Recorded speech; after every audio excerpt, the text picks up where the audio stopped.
Non biological गॅसचा formula अख्ख्या जगाला देणाऱ्या गुरुगंटाल माणसाच्या अंडुल्या अंडभक्तांनो,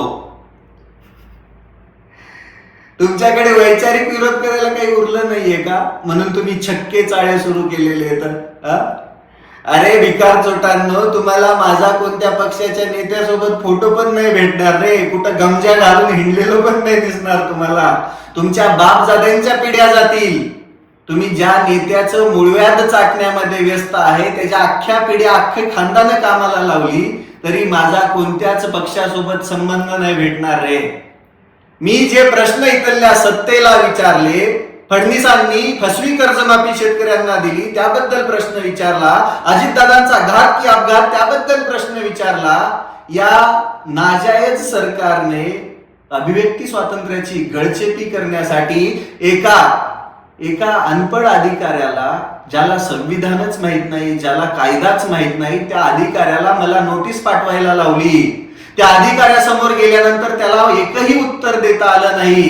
त्या गळचेपी करणाऱ्या सरकारला फक्त गळचेपी का केली म्हणून प्रश्न विचारला, त्याचं उत्तर अजून आलं नाही. या महाराष्ट्रातील जनता गॅसच्या लाईन मध्ये उभा राहून हवालदिल झालीये. त्यामध्ये आंदोलनांनो तुम्ही पण आहेत रे उभा, आणि तिथंच उभा राहून पोस्ट करतात.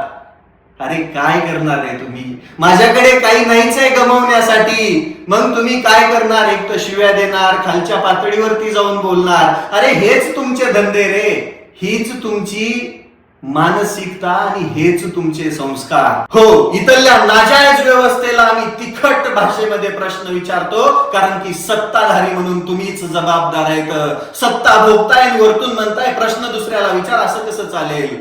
तुमच्या या छक्क्या चाळ्यांमुळेच तुम्हाला प्रश्न विचारावे लागतायत. आणि जेव्हा तुम्हाला डोईजड कोणीतरी होतो तेव्हा त्याच्या खालच्या भाषेवरती येतात तुम्ही. पण एक गोष्ट कायम लक्षात ठेवा, तुमच्या या सगळ्या छक्क्या चाळ्यांना प्रत्युत्तर द्यायला हा रविराज साबळे पाटील एकटाच बास. लढत राहणार, शेवटच्या श्वासापर्यंत लढत राहणार. इथल्या व्यवस्थेला प्रश्न पण विचारणार, त्याची उत्तरं पण घेणार, आणि सामान्यांसाठी रस्त्यावरती उतरून पण लढणार. त्याचा ट्रेलर तुम्ही बघितलाच आहे. भविष्यामध्ये बघा इथल्या व्यवस्थेला कसा हादरून सोडतोय. इन्क्लाब जिंदाबाद. जय हिंद.